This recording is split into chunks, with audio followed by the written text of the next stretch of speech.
The 4x4 Podcast, episode 155, is brought to you by Artemis Overland Hardware. Artemis Overland Hardware is a family business with a huge selection of overland equipment in stock for online orders, or you can visit the showroom located in Springfield, Missouri. Either way, Artemis Overland Hardware will get you equipped and ready for all your adventures, wherever they may take you.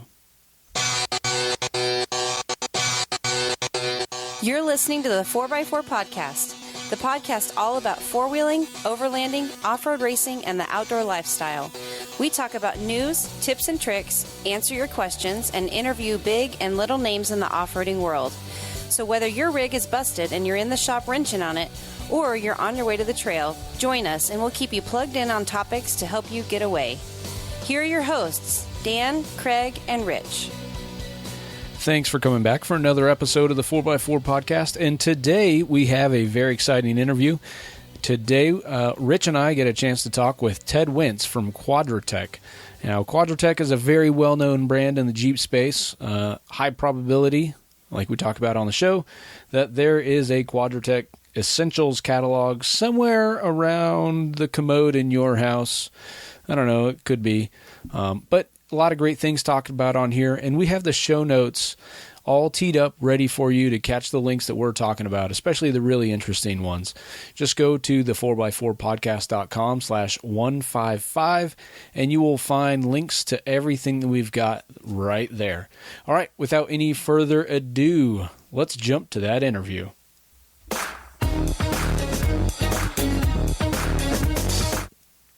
Today on the podcast, we have Ted Wentz from Quadratec. How are you doing today? I'm doing wonderful, Dan. Thanks for having me. Yeah, thanks for coming on. You know, Quadratec is a brand that I think is very familiar with a lot of people in the Jeep market. And when you go to quadratec.com, right under the logo there, the green oval, is the Jeep experts. And that is absolutely true, and we'll dive into that a little bit more in the discussion here. But before we talk all things Quadratec, and I should add, we've got Rich on here, so he may be firing some questions at you as well. But let's learn a little bit about yourself. What's your background in off-roading? How'd you get into things? Hey, great question, Dan. So it's actually Quadratec's a family business, and my father started the company. This year's our 30th anniversary. And, so Jeeps and off-roading and cars in general have been a part of my life since before I knew what was going on. I don't know that I chose to get into off-roading because I was doing that sort of thing long before I was behind the wheel. And I couldn't tell you exactly what day or where that started, but the backyard is my guess. Yeah, one of those things just always been in your life. That makes sense. That's probably how my kids will sound as they grow up. Yeah, it was unavoidable in my house, and I'm lucky for it. Yeah. So, has it always been Jeeps, or has it been all things off-roading? You know, we've been an eclectic automotive family. I don't think there's any slice of the automotive world we haven't been in. Both on-road or off-road. So, off-road, Jeeps mostly in the off-road world. And we've done racing and we've done vintage cars and modern cars and you name it. But there was a little bit of a Toyota thing. I worked for Toyota at one point in my career, so I was involved in some of their off-road marketing as well. I was part of the FJ launch back years ago.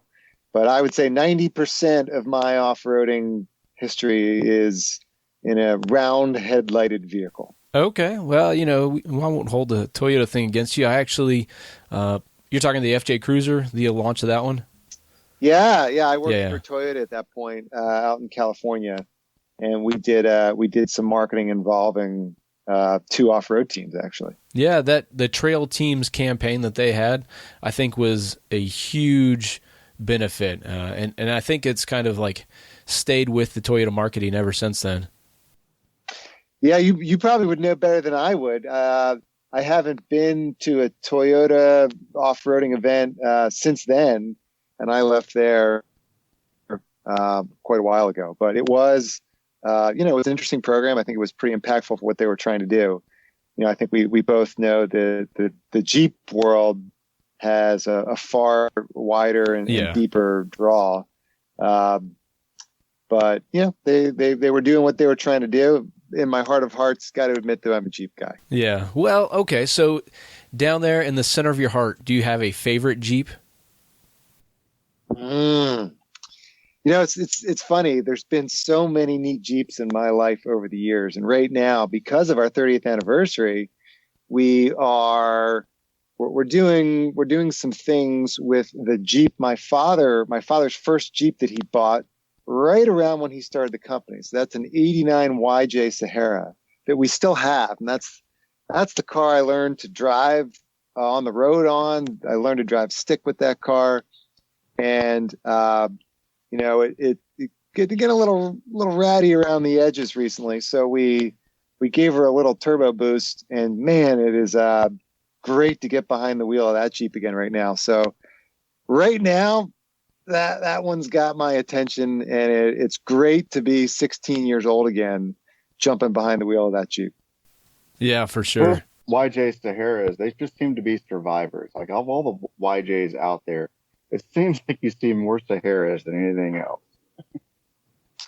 Yeah, I don't know why. I mean, it was such a great looking Jeep, right? Yeah. I mean, the color selections were spot on, both from the interior and the exterior. And ours, 89, obviously, so we didn't have the family style roll bar. We got the more traditional roll bar, and it just looks the part. Yeah, absolutely. So what all do you have planned now for that YJ? If you're going to be sprucing it up, and I think the catalog that you guys have there is pretty deep for YJs. Yeah, well, we did it because of the 30th anniversary. So it's back on the catalog covers right now, and we're using it almost as the logo or symbol of our 30th anniversary, and telling the story of a little bit. But I don't think we're going to mod it or take it off road at this point. I think it's a fairly stock vehicle with a couple of little goodies here and there, and I think it's going to become more of a model right now than an action hero, so to speak. Sure. Which is great, because it lives right next to my office, and I can jump in it whenever I want. There you go. I like it. All right. Well, let's unless Rich, you got any other questions about any particular vehicles, I think we can start talking about Quadratec and kind of how that got started. Yeah. So my father, huge car guy, feels like he's one of the original car guys, and was involved in another mail order automotive company that was actually for Formula car parts, British race car parts, and loved Jeeps, was always very much into Jeeps, and bought this Jeep. And I don't know if he got the Jeep because he wanted to start the company, or or it was the other way around. I think the two of them, meaning the Jeep and the company, kind of went hand in hand, and he went for it, entrepreneurial type guy. And I have a sister, and we were not tiny little kids anymore. So he went for it. And back then it was a catalog company, right? There was no internet or anything like that. So it was produce a catalog and send it out, and hopefully the phone calls would come. And over the years, we got involved in other off-road vehicles. I mean, we had a pickup truck brand at one point, and Suzuki Samurai, Geo Tracker, all that stuff. The Jeep customer was always very passionate, and that became a bigger and bigger part of our business. And today it's almost everything we do. So my father ran the company for a long time, and I worked there as a kid, and I swept floors and packed boxes like any son in a family business would do. And eventually I went to school and went my own way, and went down a different path. But eventually I wound up coming back, and I started my own company at one point. And then the opportunity came along to be a part of the family business again.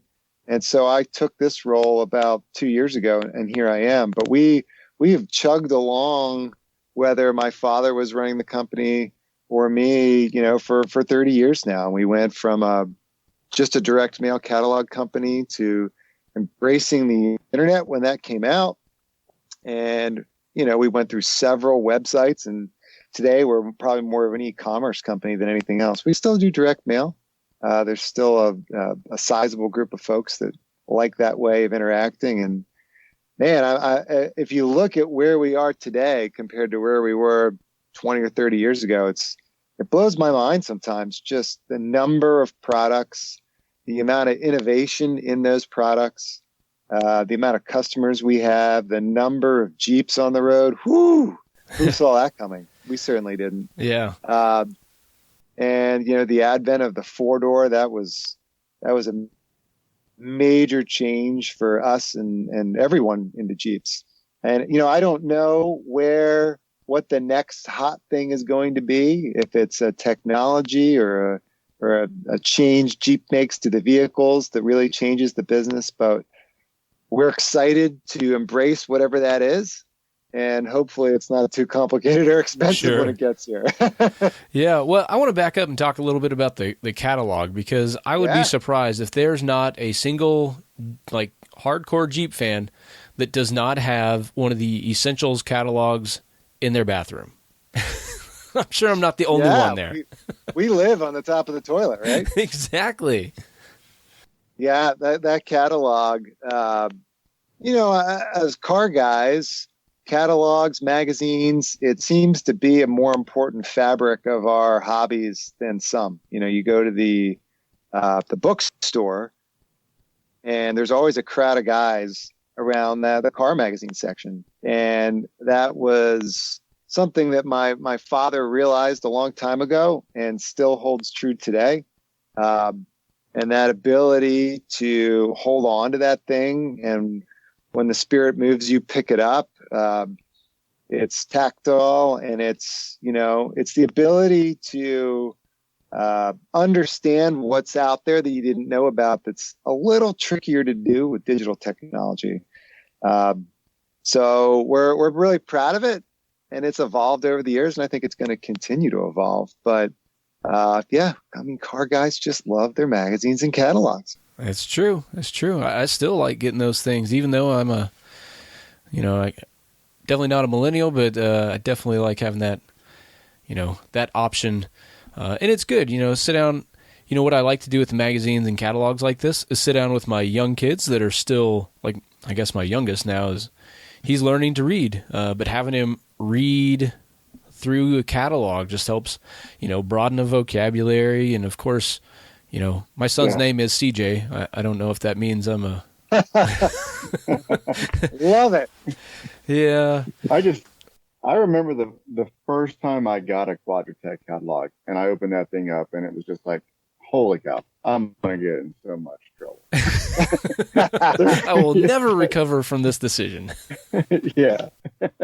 It's funny. We get asked the question there were a lot, so many... are you going to keep going with the catalog? Or are you guys going to move on from it? And in a world where everything's going more digital, and we're going more digital as well, right? That's a big area of investment for us, and it's something that our customers like, and they like to interact with us in the digital space. But I have 2 boys, and they're 7 and 9 right now, and their love in life is Legos. I've never seen a love of toys that they have with Legos, and their favorite thing is when the Lego catalog comes in the mail, right?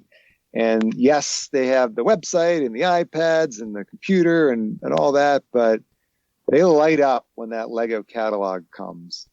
And so they're, we talk about millennials, they're 2 rungs away from that. But seeing how they are passionate about that medium sort of gives me the confidence that we need to keep going with that. Yeah, absolutely. Rich, what was it you were saying? One of the things that I like about catalogs is that versus the digital media, you discover stuff. It seems like you discover stuff easier just because you're flipping pages, and it might have been something you would have overlooked because you didn't think to search for it on an online shop. Does that make sense? As you're flipping the pages, you're like, oh, wow, that's kind of cool. Yeah, no, that's totally a thing. Great. I know whenever I go to a website, it's pretty targeted. I know what I'm looking for, and I'm trying to deep dive through an online resource looking for that one specific thing. But for some reason, as you're flipping pages, you're like, holy crap, I didn't realize I need that. That's what I need. That's exactly what I was looking for and didn't even know I was looking for it. Exactly. And keep it in the shop and keep one in the garage for when your hands are covered in grease and grime and mud and you don't want to grab your phone. So that's a nice moment for it too. Absolutely. So I guess we can transition and talk a little bit about the website. And, it does seem very easy to navigate, whether it's by category or by vehicle. But you've got a lot of really interesting things on here that are kind of knowledge guides, which I find to be extremely helpful, especially if I often get questions from people that they're new to off-roading or to vehicles themselves. They don't have the confidence to do stuff. And I have found myself referring people to Quadratec.com, to the learning center you guys have set up there. Can you tell me a little bit about that? Yeah. So, obviously our website is a huge focus, both internally, and it would appear our customers feel the same way. And we're continually investing more in that from a technological perspective. And as you alluded to, just from a knowledge-based perspective, there's so much that people want to know. And we've been building a library of content to try to help customers or just enthusiasts however we can. And I think the exciting part of that is there's still more to go. And frankly, I don't know that we've done the world's greatest job of connecting the experience of shopping for products and our learning center. So we've got some exciting things in the hopper of pulling those two worlds together so that you can jump back and forth in a fluid way that, I'm interested in this product, but I don't know that I'm looking at this the right way. So educate me a little bit. All right, now let me go back and shop a little bit. And, I think this year you're going to see some big improvements from us there, and customers have been asking for it. So I'm excited about that. Just from the standpoint of, I think all of us as enthusiasts, we love the gear, we love the products and the parts, but there's always more to learn. And there's, I didn't know that. And we all get smarter if we can spend a little bit of time educating each other. And so I think what you'll see from us over the next year is going to make that a more satisfying experience. That's awesome. Yeah, one of my favorite areas is just the dictionary, the off-road dictionary. Like, there's a lot of jargon and acronyms that we just use within the hobby, and a lot of people, as they come into it, that can be really intimidating. But it's easy; somebody can just read through here, and you learn a lot just by reading through. I guess it's kind of boring to read the dictionary, but this is pretty relevant stuff. It turns out. Oh, it is. I mean, we bring in folks to work at Quadratec that don't know anything about Jeeps, and that's the exception as opposed to the rule. But we do bring in folks that, they bring various skill sets to the table, and they're important to have on the team. And maybe they're car folks, but maybe they're not Jeep folks. And boy, it's a interesting building to walk into if you don't know much about Jeeps. So they get thrown in deep and have to learn all this stuff. And frankly, where we turn them is to our learning center, right? And all those acronyms. I mean, you better pick that stuff up pretty quick if you want to survive at Quadratec. Yeah. I imagine the parking lot outside Quadratec headquarters looks a lot like a Jeep Jamboree or something that just on a regular weekday. It does. And that's one of the cool parts, especially as there's been more and more different kinds of Jeeps, right? That's really added to the eclectic nature of that. And old Jeeps and new Jeeps and hardcore Jeeps and, sort of really cool show Jeeps. We've got all that in the parking lot, and Mondays are usually the best day because everything's covered in mud. You guys invest in a street sweeper company to come through and clean up that mess? You can always tell where I've been parked. We count on the rain. Let it rain. There you go. That's funny. Well, so one of the other things I noticed here now, and I don't know if this is new or if it's been there the whole time, the hands-on homeschool. I don't remember seeing that program before, and it is kind of COVID-19 has pushed everybody to do it. Definitely a COVID-19 thing. And when we, our customers are talking to us during this very sort of unique and bizarre experience we're all going through right now. And, what do you do as a Jeep lover when you can't use your vehicle the way you really want to? And you got your kids at home the whole time too. And so that's an opportunity for families. And we figured let's find a way to embrace that and help folks understand some ways they could do that. So very quickly we pulled together this program or campaign, whatever you want to call it. And, we're getting it out there as quickly as we can and trying to encourage folks to wrench on their Jeeps while they can during this down period. And hey, here's a great opportunity to get the next generation excited about Jeeps and how they work and understanding how to fix them, right? Yeah. And hopefully that translates into a love of getting out there and wheeling afterwards. Yeah. So it was funny. Just this morning I was talking to my kids. Go ahead. Is this geared towards like the parents, helping the parents show their kids how to work on the Jeep, or what is it exactly? Yeah, that's a very large part of it, right? It's while we're at home, let's, this concept of homeschool, let's carry it out to the garage and use that as an opportunity. Awesome. Yeah, I use that as an education moment that is not just sitting in front of the laptop. Let's get out in the garage. Let's pop a hood open. Let's learn how this carburetor works on the old CJ, and let's learn how to put a bumper on a JK, or let's learn about this new JL and some of the cool new stuff on that we have never really gotten a chance to look closely at. Yeah. Yep, I love it. My kids, every time, especially when they're younger, every time I pop the hood, I've got to open the driver's door, reach in there, and by the time I get the hood open and walk back around, at least one of the kids is just sitting in the Jeep, climbing around like it's a jungle gym. And I'm always trying to come over here. Let's talk about what's inside the engine bay. But they love being a part of that.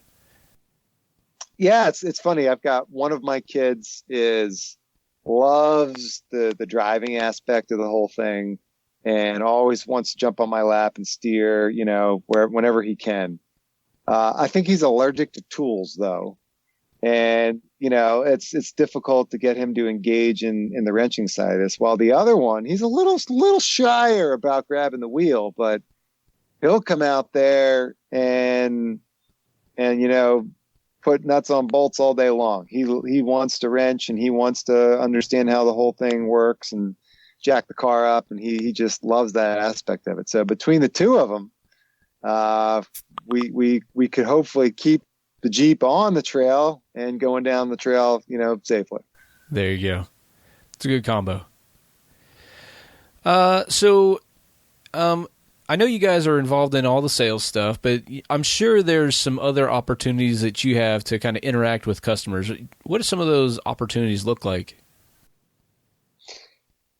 My favorite is the Jeeps and Java program, which we're working on expanding right now. So that's cars and coffee for Jeepers, right?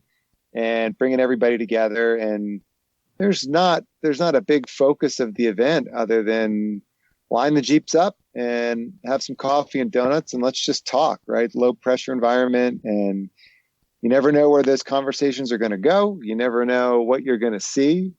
But it's a great opportunity to just hear what customers have to say and what they're doing with their Jeeps and what they would like to do that maybe we could help them with. A wonderful experience. And right now they're mostly focused close to our headquarters, but I'm hoping that by the end of the year, we can get those rolled out in a more national area. We actually had a plan to do that. And obviously COVID-19's thrown a wrench at that, but kind of went the opposite way there. It's not conducive to large get-togethers, right? Yeah. So, but they're wonderful experiences. And the turnout blows my mind at these events when we have them. So that's my absolute favorite way to interact with customers, just because it's so one-on-one, right? Yep, that makes perfect sense. And where do those events typically take place? So right now they've been all within, a couple hundred miles of our headquarters, we're west of Philadelphia, Pennsylvania.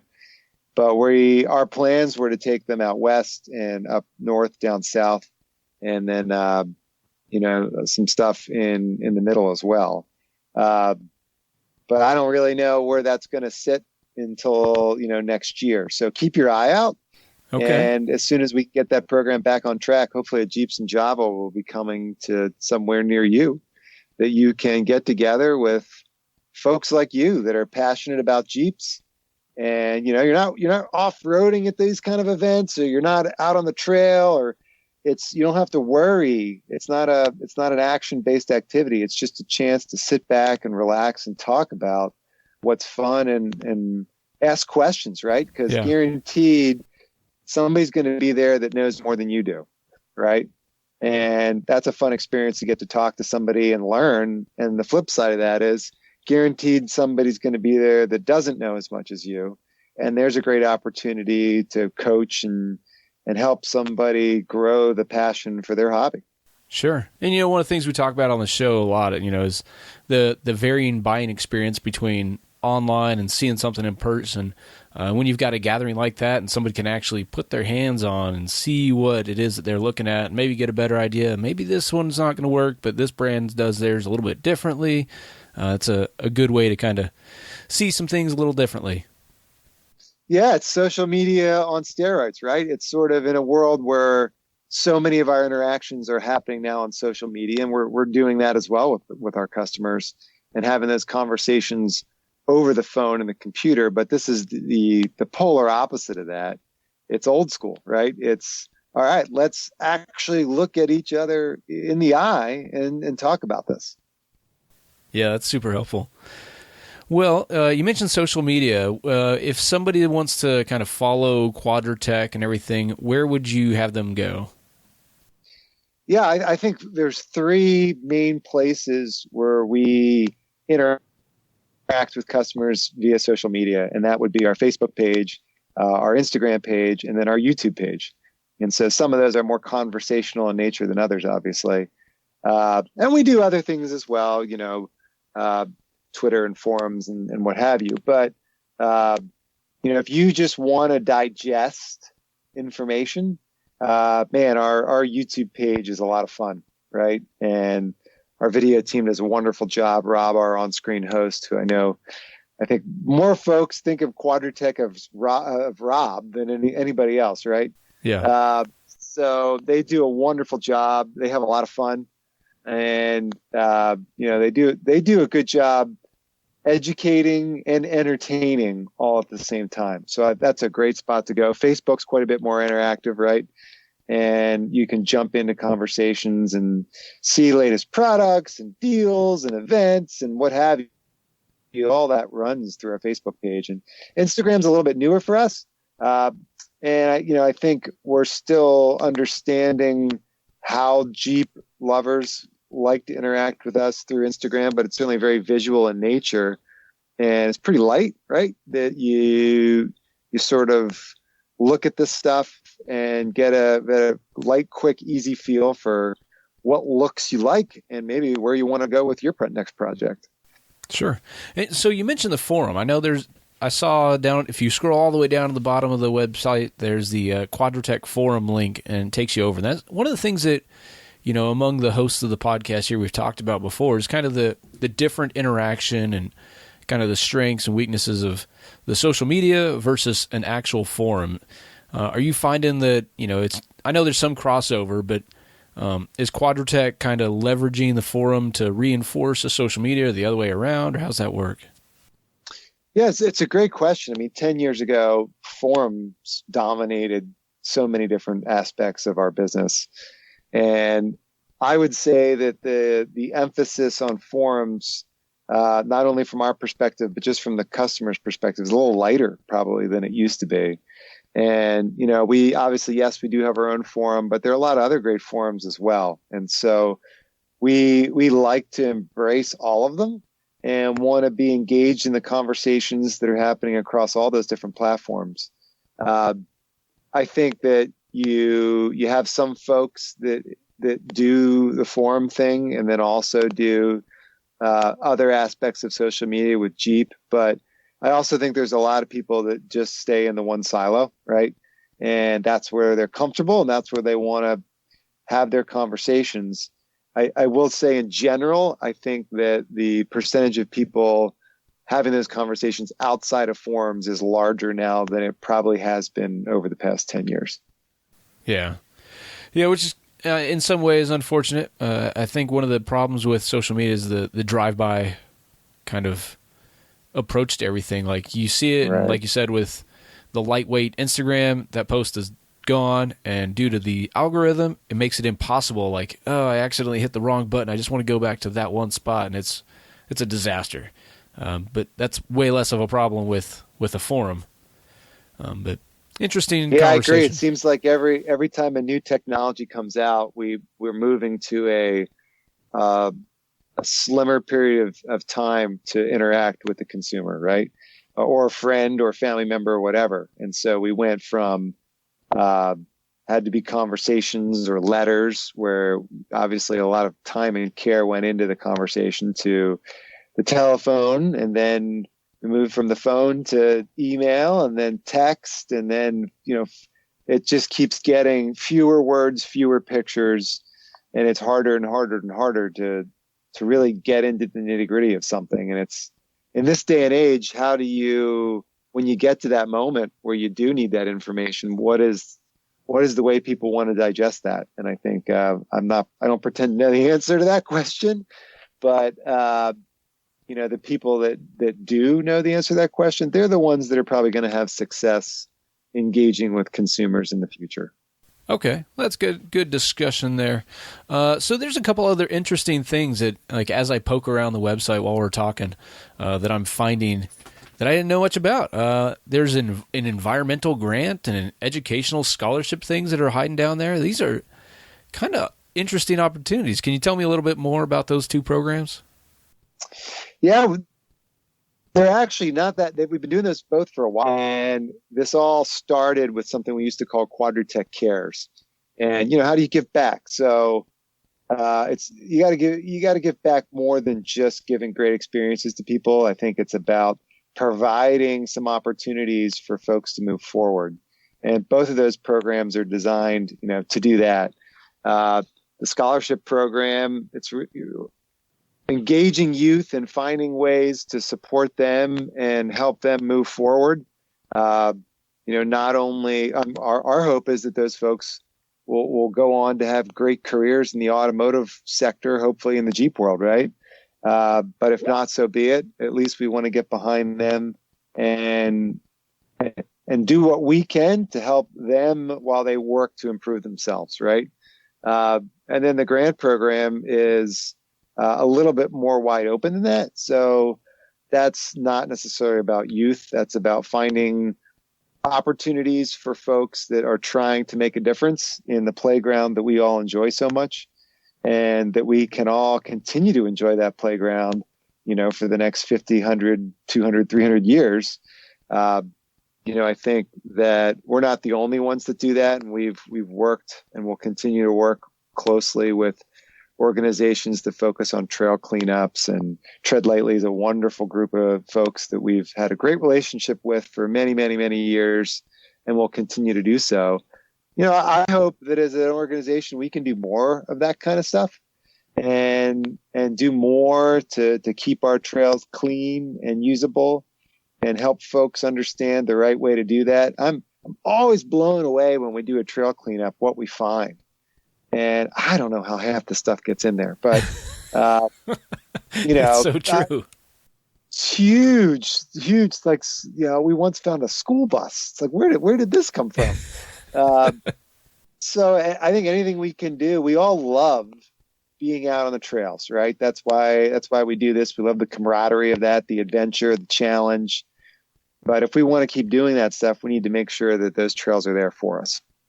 Outstanding. I love seeing companies like yourself that have used your success and position in the industry to really reinforce the off-roading community. So I guess for anybody listening, if they have some examples here for the grant program, looks like trail building, restoration, park beautification, litter prevention, like those trail cleanups are not free. All that stuff has to go somewhere, and you got to pay somebody to haul it off or dispose of it. So this is all a great way to help energize and subsidize those kinds of projects. Totally agree. Awesome. Well, Ted, I really appreciate your time again. If somebody wants to reach out to Quadratec or to yourself, where would you have them go? What's the best way to kind of get involved or check out Quadratec? Yeah, I would point you to our website first, quadratec.com. That's a great place to start. And whether you're coming to just learn about Jeeps and I'm thinking about getting a Jeep and what could I do to it, right? I think a lot of folks buy a Jeep knowing that the plan is to personalize it, right? So before you even buy that Jeep, go think about what you want to do, because it might change your purchase decision as far as what kind of Jeep you get. So I would definitely recommend going to quadratec.com. If you want to talk over the phone, we have a variety of 1-800 numbers that are on the site depending on where you are and what you're trying to do. So, in this day and age of digital, we still have a contact center standing by to talk about Jeeps or walk you through, I can't install this, I'm struggling. We've got folks that will walk you through the installation of just about anything. And then obviously social media, we talked about that a little bit. We have quite a few outlets that you can jump on and engage with us, whether it's our Facebook page or our YouTube page. So those would be my key recommendations, is the best way to engage. But keep your eye out for Jeeps and Java and other events. I mean, we used to do, up until this year, we would do 25 to 30 Jeep events every year. This is going to be a little bit different this summer, but hopefully we'll be back out on the trail soon. And hearing what the latest is with you and your Jeep. Awesome. Well, Ted, thanks again for coming on the show. We'll have links to all of that in the show notes for this episode of the podcast. And hopefully I can link up with you at one of those events or a Jeeps and Java event. If you ever make it to SoCal or whenever I get back to the East Coast. Thanks, Dan. Thanks, Rich. You guys do a great job with your show. And thanks very much for having me on. And I can't wait to hear what you guys come up with next. Sounds great. We'll talk to you later. Awesome. You're listening to a 4x4 Radio Network podcast. Artemis Overland Hardware is a local family-run business that supplies your adventures. They have a brick-and-mortar store located in Springfield, Missouri, where you can come in and browse the huge selection of equipment.